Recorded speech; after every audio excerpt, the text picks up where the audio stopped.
The quest for the Holy Grail begins in Chicago. Lovingly ripped off from the film classic Monty Python and the Holy Grail, Spamalot has everything you need for a great night at the theater. That's night with a K. From flying cows to killer rabbits, British royalty to French taunters, dancing girls, rubbery shrubbery, and of course, the Lady of the Lake. Hot off a critically acclaimed Broadway revival in 2023, Monty Python's Spamalot, the Tony Award-winning Best Musical, comes to the CIBC Theater May 19th through the 31st. Don't miss it. Get your tickets today at BroadwayInChicago.com.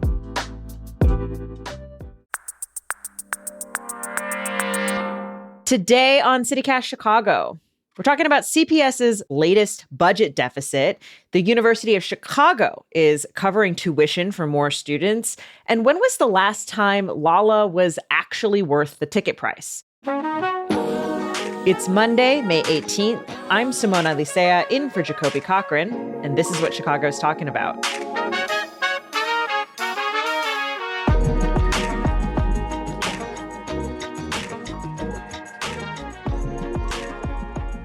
I'm joined today by CityCast Chicago contributor Jill Hopkins. Jill, welcome back to the show. Thanks for having me, Simone. We've also got in the building creative producer Michelle Navarro. Michelle, welcome back. Hello, Simone. Hi, Jill. I feel like this time of year, the school year is like winding to a close. Kids are ready, summer break on the horizon, but there is somehow a lot of education news kind of coming out right now. I want to start with K through 12, CPS, Chicago Public Schools, and the story that I think is like the big chronic thorn in our sides is the district budget. Michelle, how big is the shortfall this year, and how does CPS say they're going to plug the gap? The budget gap is $732 million, which is quite alarming. Now, because of this budget gap, Chicago Public Schools is, of course, trying to minimize it. And what they're planning to do is cut teacher positions and increase class sizes. This is the first time in 3 years that CPS is proposing this type of cut to classrooms, like a cut that will directly impact classrooms. You know, CPS didn't say last week how many teacher positions they would actually cut, but an analysis from WBEZ and Sun-Times estimated that between 700 and 800 teachers could be laid off using the district's funding formula. Other things they decided to possibly cut would be, smaller schools could get rid of their assistant principal positions. But like I mentioned, this was pretty alarming because this is the first time that CPS was, cutting positions that would directly impact students in the classroom. Yeah, I mean, we've been saying this for the last couple years, every summer, as we have these really intense budget debates, right? And we've talked so much about sort of the nitty gritty of the pension payment, right? This controversial pension payment. Is CPS going to pay for it, or is the city going to pay for it? And this year we know the city's going to pay for it. That seems to have been resolved. This issue over excess TIF funding is this, which is dictated by the mayor and the city, right? Are they going to give the district more funding that is coming out of these specialized taxing districts, sort of surplus TIF funding? And again, that seems to be resolved this year. We know that already that is going to happen. The city has budgeted for it. And so far, we haven't seen anything yet that the district is like asking for more of that money. But we have found all the coins in the couch cushions. Like, the budget gap that we're seeing for this year is not dissimilar from the budget gaps we've seen the past couple of years, particularly as that COVID funding has dried up, right? That's been a huge problem for school districts around the country, but as we know, for CPS in particular. Whatever your cliche of choice, the rubber's hitting the road, the chickens have come to roost, whatever, like, we're here. Like, this is probably going to affect classrooms. There are going to be some really, really tough decisions this summer, of course, as interim CEO Mackling King becomes permanent CEO Mackling King during this transition. Last year, because of the budget constraints, the district cut custodial positions, right? And I recall this at the time, this was sort of like, hey, if we don't cut, janitors, custodians, then we'll have to cut teachers, right? It was sort of like, at least we're not cutting, instructional time. But Michelle, how has this actually played out for schools that have lost some of these custodians? Yeah, Simone, so like you mentioned, CPS cut around 500 custodian jobs, and they also ended private custodial contracts. And then because of this, a survey obtained by Chalkbeat found that nearly 3/4 of principals that they surveyed said that they don't have enough custodians to maintain school cleanliness. I mean, what else would you expect, right? The majority of remaining custodians also reported that it's difficult to manage their tasks. They're struggling to keep these schools clean. And it's hard. Like, I think about when I was in CPS, and I think about how important it is for children to have a safe, clean environment. When children are in a safe, clean environment, they feel better about themselves. They feel more confident. No one wants to be somewhere where they're 8 hours a day, where they do not have the appropriate cleanliness in their schools. And, again, Macklin King said that they're trying to find ways to save money. She said everything's on the table when it comes to this budget. Everything's on the table. But you have to think about it. You're like, these things are important for students and for their learning environment. Of course, like, cutting teachers really does mean that class sizes could increase, but then other people are saying, we're reporting that CPS enrollment is down. So will it Does it really, actually right? impact? Does it? Yeah, student to teacher ratio. Like, will that really impact? So there's a lot of things kind of up in the air still. Again, we're still not sure how many teaching positions will be cut from what schools. And so, yeah, it's just kind of a wait and see thing, especially because the final budget, last year, they didn't even finalize the budget until late August, right? Right before school was actually in session. It's interesting too, because, the thing that I was thinking about on this is like, right, the Chicago Teachers Union just won this big contract, right? And, part of that contract stipulates class sizes, right? That's included in some of those provisions. And, the union for their part so far is sort of laying the blame mostly at the state. They're like, the state isn't giving us enough money, the state funding formula, even, based on their own evidence, their own formula, they're not giving us what we think CPS is supposed to be getting. But of course, like, as we've been talking about the session in Springfield now for a few months, and like, that is not real. More money for CPS is not really on the table right now. It's not what lawmakers are really focused on. And so I will be curious to see how that positioning from the Chicago Teachers Union changes as we go into this. You mentioned like how important it is for, classrooms to be clean, for schools to be clean. It was so interesting. I was a judge on an audio competition several years ago, and one of the entries was by a group of students at a CPS school. And they put together, it was a fiction. They put together this like audio fiction that was like a horror story hour. And the stories were all about conditions at their school. Like, there was one of the stories was about like a water fountain that, had a crazy zombie virus in it or something like that, or about a mold in a bathroom, right? They were taking stuff that they were observing in their school environment and literally turning it into a horror story. And I think about that all the time. Like, these were like middle school kids, and the way that they are taking what their lived experiences, what they're observing, and turning it into that kind of fiction. Like, that is the effect of something like this, right? Like, when your school is dirty, it makes a big difference. And how can you ask students, how can you ask children to respect themselves, respect their environment, respect their teachers when they don't feel respected in the building that they're told to be in? It's hard, and it doesn't really set up students to feel like they belong in a place that they're respected in. And so I think about, I was lucky that I went to a newer middle school and high school that I think just had higher expectations. But I think about my peers that ended up going to older schools that had less resources than my school did. And so you can really tell the difference in how people, how you're treated is going to be, it's going to directly impact how you treat yourself. And on the point of, the kind of the criticism around, the state, I mean, Governor J.B. Pritzker straight up said, yes, we do need more money for schools, but there just isn't any. And like, CTU president refused to accept that. They're like, you can't just say, yeah, you guys need more money, but nope, we don't got any. So, but the state should try to find some. And so, they've been really, they've been highly critical of Governor J.B. Pritzker on that front. On for years, we've been talking about this. I mean, I remember working at Vocalo and having a lot of the WBEZ education beat in to talk about this whole CPS ongoing situation. And I'm thinking about the Rauner years and how that was even more of a tooth pull just not only did the CPS not have a budget, the entire state of Illinois was just kind of a plastic bag in the wind. So I don't have necessarily a horse in the race or a child in the school, but I want what's best for them. It's good for society when the kids are actually educated and feel taken care of.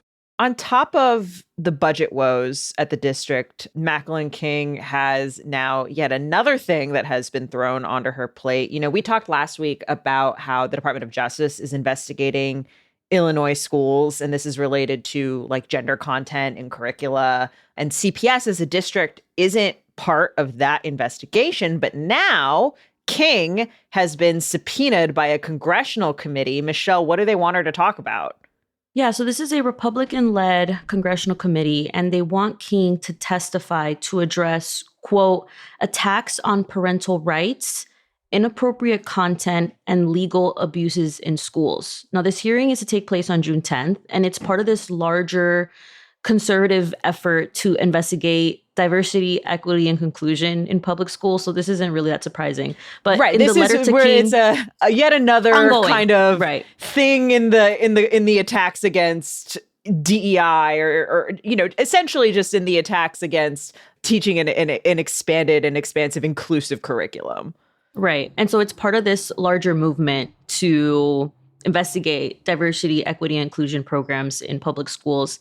And in the letter, the committee said that it's examining the district's compliance with Civil Rights Act and Title IX, which prohibits sex-based discrimination, and along with FERPA, the Family Educational Rights and Privacy Act. And so the hearing will specifically discuss legislation, including the Say No to Indoctrination Act and the Stop the Sexualization of Children Act. These bills would stop federal funding being used to, quote, teach or advance concepts relating to gender ideology being kind of like the term used to talk about gender identity. This sort of like made up idea. You know, we talked a lot about this last week with our contributor, Anna Deshawn. And, you know, we've talked about these over the past several months as the Trump administration has continuously targeted not just Chicago, but targeted education writ large across both, you know, public schools, K through 12, but also higher education as well. And sort of using these laws, the Civil Rights Act, Title IX, like the whole point of these laws was to make things more equitable, right? The whole point. It's right there in the name. That was what they were there for. So the idea that we're using these laws as a cover to try to silence, because that's the point here, is they want to silence educators. They just would rather us not talk about gender identity, sexual orientation, or whatever the case might be. And it's interesting because this committee had asked King to testify voluntarily several times. And King was sort of like, I don't know, you guys are investigating us. I don't know if it's a good idea for me to come testify. I got things to do. I got conflicts. And now this is a subpoena. So now it's like, if she doesn't go and testify, like there could be real consequences. And you know, yeah, it is like, I would rather have her focused on how to deal with this budget gap than out in DC testifying in sort of a political witch hunt. You know what I mean? Like, that's the thing about this story that really gets me, is like, we have other things that we really need to be solving and dealing with than participating in this sort of like, I don't know, a farce, a show. It's just a thing to happen for the cameras to watch and talk about. Yeah, but I mean, the consequences could be really real. Like last year, CPS faced a lot of scrutiny from the education department, right, over their Black Student Success Plan. This like group was trying to say that they were being discriminatory by only focusing on Black students, ignoring the fact that, right, the whole point is that Black students have been marginalized and have, right, like, let's just ignore context entirely. Right. That's fine. Yeah, and so after that, you know, they pulled $8 million in federal grants. And so the consequences for this could be very dire for a district that is already facing such a huge deficit. It's scary. And like you said, yeah, we have bigger fish to fry, especially right now, but this could be the bigger fish if things really go. I suppose, yeah, I suppose that is in some ways the bigger fish. It doesn't seem that anyone who has any power to do anything in DC believes children are our future. Like, what are we doing? Why does this seem like such a regressive thing to do? I mean, you can't cover your eyes and pretend that gender identity conversations aren't happening. And then to bring it to this level just seems like such a waste of resources to me.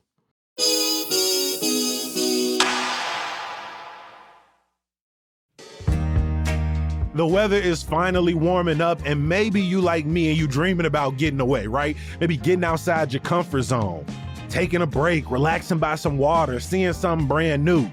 But what if I told you you ain't gotta go quite as far as you think to accomplish all of that? That's because Illinois is literally in the middle of everything. We can get out in nature in breathtaking state parks and an epic national forest for hiking, biking, all around adventuring, or explore Illinois' small town charm, or visit some of the state historical sites like Lincoln's Crib, or maybe embark on the ideal road trip celebrating 100 years of Route 66 with giant attractions along the 300-mile route. Or maybe we just go ahead and kick back in Chicago. Finally take in the lakefront, the museums, the shows we promised ourselves we're gonna do all year and never get around to. However you're looking to get away, even if you stay at home, find just what you're looking for and a little more at enjoyillinois.com. Staying in education, but I want to move into higher ed. Jill, the University of Chicago made a big announcement at the end of the week. What is happening here? They have decided to fulfill the financial needs of their admitted students, loan-free financial aid. So if your family makes under $250,000, you get free tuition at the University of Chicago. If your family makes less than $125,000, you get tuition, you get housing, you get meal plans, you get all of your fees taken care of. And while U of C's admittance still hovers around 4.5%, that's a huge deal for a lot of students, especially at a time where everything else costs so much money. And even state schools are looking a little out of reach for a lot of people. Yeah, that bar, that sort of income cap, right, is relatively high when you're talking about, I mean, when you're talking about aid for anything, like, right, and for schools in particular. I mean, not to say that if you're a family making $250K a year, that you're like super wealthy or like, yeah, like that's, but it is unusual to see sort of like, I think in the minds of many people, a family making $250K a year is a family that can afford a university. Now, can they afford the University of Chicago necessarily? That's a different story, you know. So like, I think they're like combined costs for between tuition, housing, et cetera. It's like nearing $100,000 a year. Yeah. Last year's was about $71,000. If you wanted to stay on campus, if you wanted room and board, was another $21,000. And they've done the math here. 90% of American families would qualify for this. And that's not nothing. They've doubled their annual expenditure since 2011. So they're sticking to this initiative that they've had. I'm curious what you make of this, because I saw this and I initially was a bit confused because I feel like so much of the news in recent months when it comes to higher ed, much like it has been with the school district, is money troubles, right? We know that UChicago has been among the schools that has been the target of grant cuts by the Trump administration, right? We know that international enrollment has been down at universities in Chicago and across the country. And again, UChicago is certainly an institution that benefits from international students. And we also know that University of Chicago is trying to expand its class size, right? In order to try to get more people to come, in order to get more tuition money. Mm-hmm. So I guess like how do you have sort of these financial struggles, but then on the flip side, you're like, actually, we're going to start taking care of more families, getting more students in the door. I'm like trying to figure out how to square the circle here. I think they have a huge alumni set of support. The endowments that people are putting in their after-life care is really something that needs to be spoken of more. As in people who like put it in their will to like donate a bunch of money after they pass. Yeah. That's how you get a building named after you. That's Mhm. how you get a wing of a hospital named after you. And I think those are becoming much more frequent. And U of C is not the only school doing this, and it's not the only school in the state, even or in the region. Northwestern has a program set up where the threshold is 70,000 and 150,000, and Harvard, Yale, MIT, Johns Hopkins, University of Pittsburgh. There's these sorts of programs happening across academia because they're honestly, they're losing a lot of their student body. They're losing a lot of these young minds because people just simply can't afford to attend higher education, especially not at a level that U of C is. It's so interesting because I remember when I was applying to schools, and this was such a big part of the calculus, was choosing what kind of institution Hmm. to sort of aim at in hopes of garnering a financial aid package that would Yeah. actually be the most. And so I went to Northwestern for school, and part of the calculus was a large, even a private institution that certainly cost more at the time. I think tuition was like, you know, 50K a year or something like that, and certainly costs more on paper. An institution like Northwestern is able to provide financial aid at a level that is much higher than a lot of the small liberal arts schools that my peers were going to, or even depending on, like, if I was coming from out of state to and doing out of state tuition at a public school, depending on kind of how that would go. And so I find that sort of strategy on the university's part of saying, like, oh, well, if we're actually going to attract people, we have to kind of put up and actually, use those big endowments that we get Yeah. for loan free aid. I mean, think about how much more you could have gotten done with that brain space if you didn't have to do that calculus. Oh, how much more I could have gotten done in the past 10 years not paying off these student loans. That's the real thing. It is. And how many people go to a school that's not right for them, that's not catering to their specific set of interests or talents, simply because it's the school that they and their family can afford? And to your point, how many of us are paying back loans from 20 and 30 years ago, even if it wasn't a 4-year education, right? People are still paying back trade school loans. They're still paying back community college loans. They're paying back, certificate program loans. Or even if you're unable to complete the program, right? Exactly. Yeah, that doesn't go away if you decide to step away for whatever reason. You still owe that. And it's just so prohibitive. Think about how many more achievements in the world would have been done sooner, or better if everyone could be educated in the way that they deserve to be. Michelle, what was your reaction when you saw this?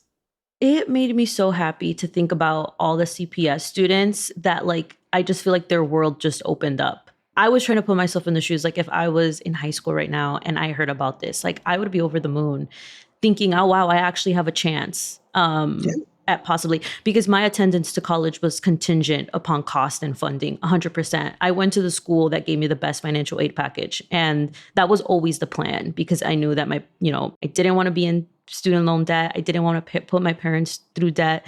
And so, yeah, it just makes me really excited. And it's such a prestigious university.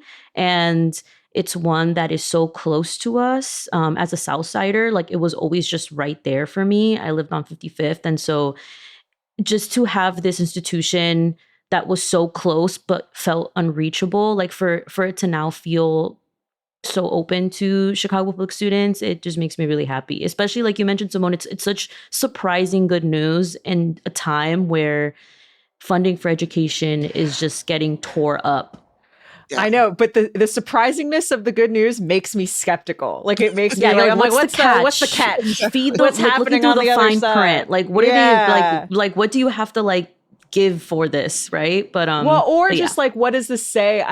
Does it say anything about the state of the university system or the state of higher ed? And I think there are so many challenges facing higher education, as we know. Again, threats from the government, but also just, again, fewer people who feel like it is accessible to them or who feel like it's useful to them. And I do think, some of that is of university's own creation, right? And so, yeah, there's always a part of me that's like, Yeah. this seems like a good thing, but Is Yeah. it actually, or is there something else going on here?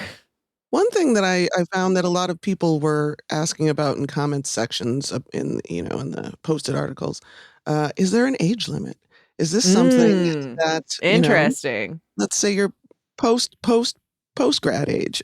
Sure. Is this something you can work around? Or are they accommodating people who have had to put life on the front burner and education on the back? I have not been able to find that, but the Gen I X in me is itching to find out. I doubt it is. And you know what's interesting about UChicago? One of the reasons I didn't apply to UChicago is because they have a higher ratio of graduate students to undergraduate students compared to Northwestern. So actually, like the population that's on campus is a bit older than you might see at some other schools. So if that is something you're interested in, UChicago is a good place for it potentially. It's a bit more mature than your your typical undergraduate campus. It's a grown-up place to Yeah. learn. That's a much better moniker than the place where fun goes to die. Uh, uh, I have heard that about that campus, but the Woodlawn Tap says otherwise. I hope their commitment to affordability really does push other Chicago institutions and institutions all over the country to, double down on their commitment to including students who normally wouldn't be able to, take their school in account. Same.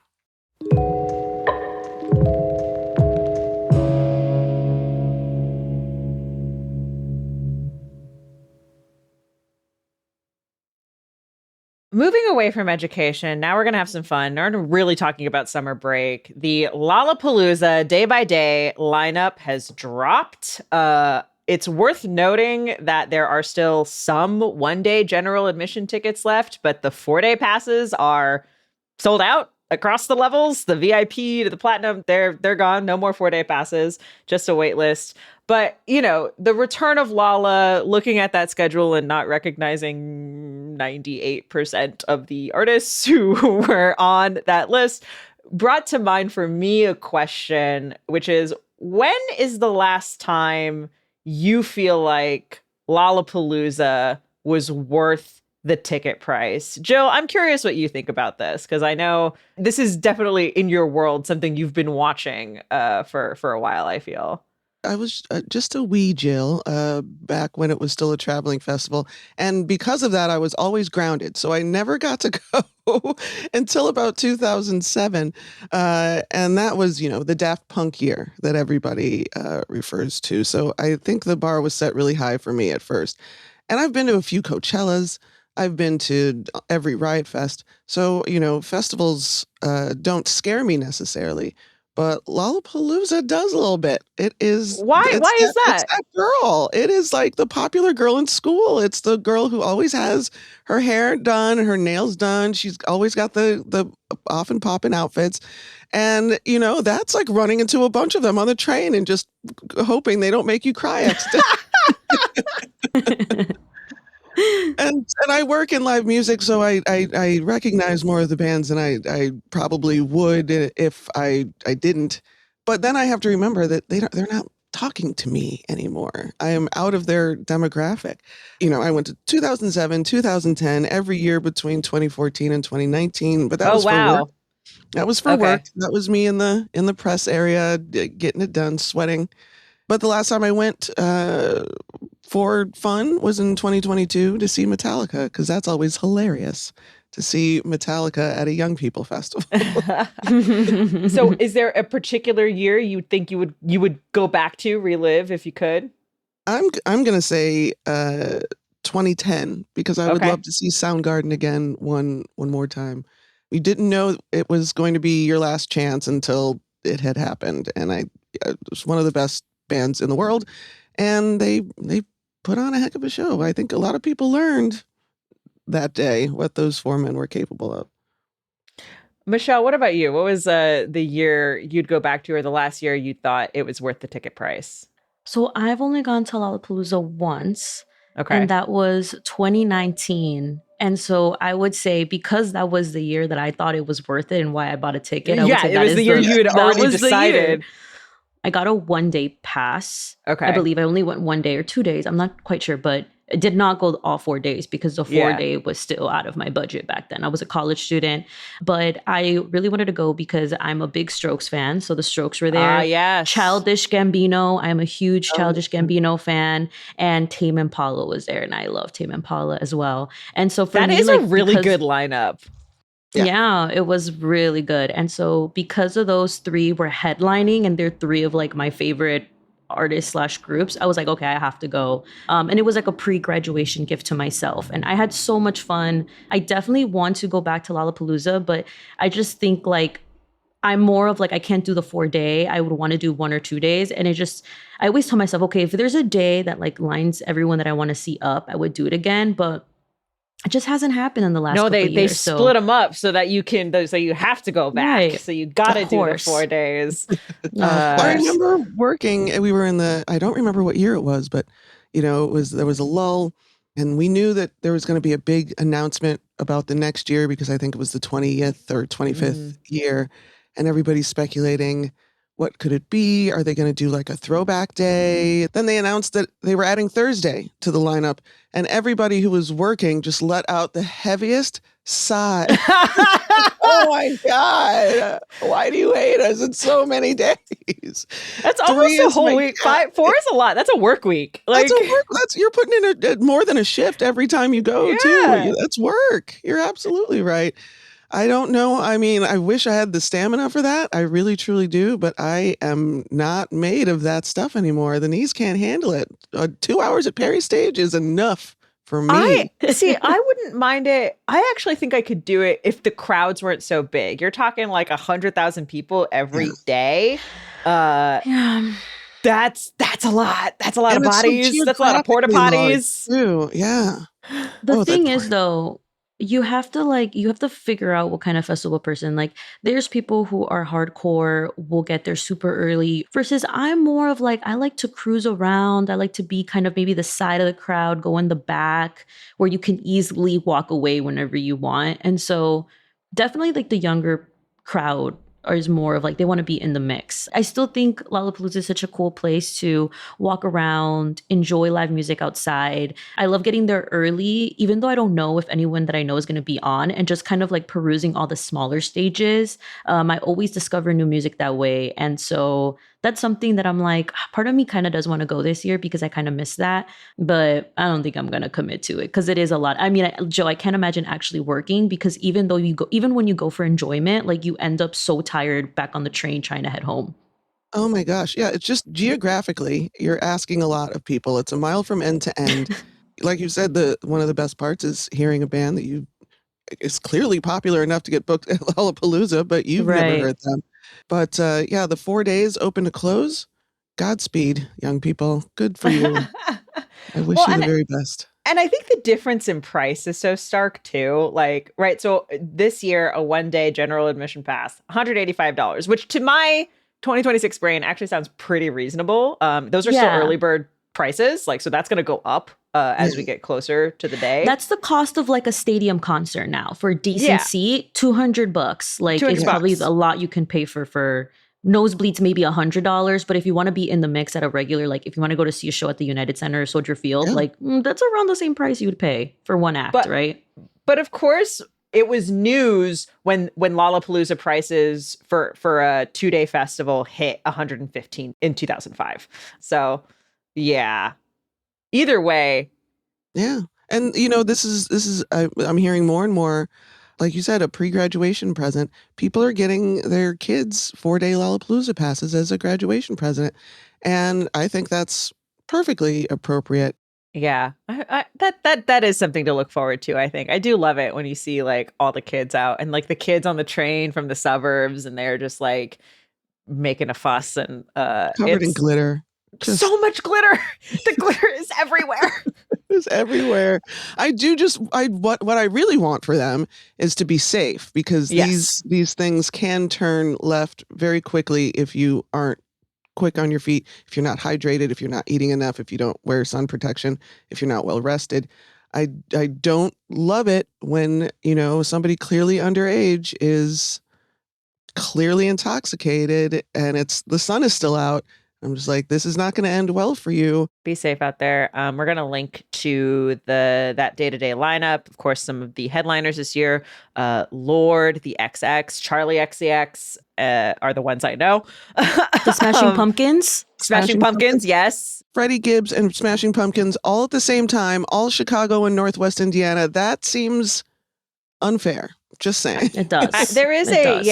Sometimes this happens with the lineup where I'm like, well, these are all people that I'd want to see, and you've put them at the same time. But I understand why you can't put, Smashing Pumpkins at noon. Like, I get it.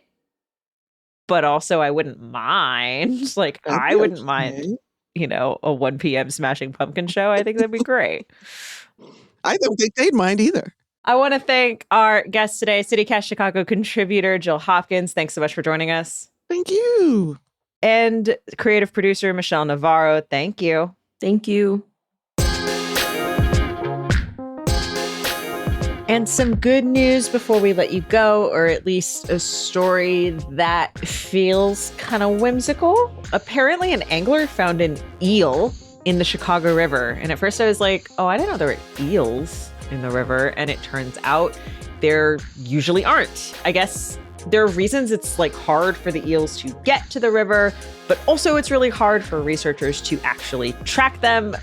Check out the Blog Club story. They've got the pictures of the thing, of course, which are really cool. But my favorite quote is from a fish biologist who says, even in a city with 3 million people, we don't know everything that's going on in our rivers and lakes.